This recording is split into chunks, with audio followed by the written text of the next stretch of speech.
評判、老師、同學們，大家好！我哋係聖公會聖紀文小學 St. Clement Primary School 嘅學生，我哋嚟自小學4至5年級。我哋嘅作品名稱係 IoT 垃圾桶。喺現今嘅社會，垃圾桶滿瀉嘅情況越嚟越嚴重。有新聞報道話，早前五一黃金週有垃圾桶滿瀉，嗰啲垃圾放咗喺垃圾桶嘅周圍，有啲就放咗喺用嚟掉煙頭嘅地方。另外，亦都有媒體喺度報道話，香港街道雖然有好多垃圾桶，但係旺區嘅垃圾桶就成日都爆滿喎，情況係非常之唔樂觀㗎。我哋嘅作品就可以俾垃圾桶喺 IoT 平台 ThinkSpeed 上面監測垃圾桶嘅容量，好讓啲市民可以揾到合適嘅垃圾桶去掉垃圾。我而家會示範點樣用我呢個作品嚟掉垃圾。首先，我哋需要開個垃圾桶。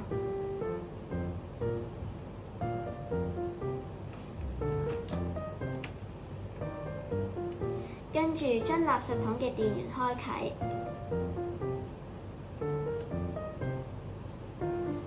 喺冇垃圾或者垃圾桶未超載嘅情況底下，垃圾桶上面嘅 microbit 係會顯示一個 tick。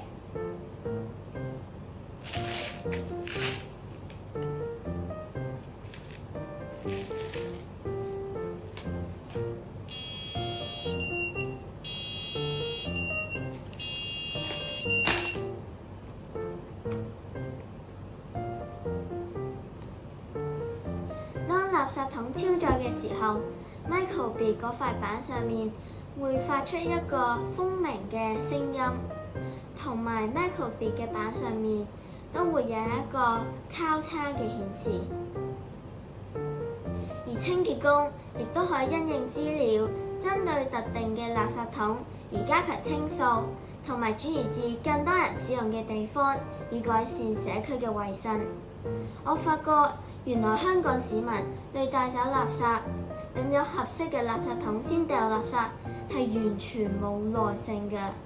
我覺得高科技垃圾桶雖然可以迎合市民嘅需要，但長遠嚟講都係應該喺教育入手，例如俾市民學習減少有不必要嘅垃圾產生，自行帶走垃圾、垃圾重用等，先係最有效根治問題嘅方法。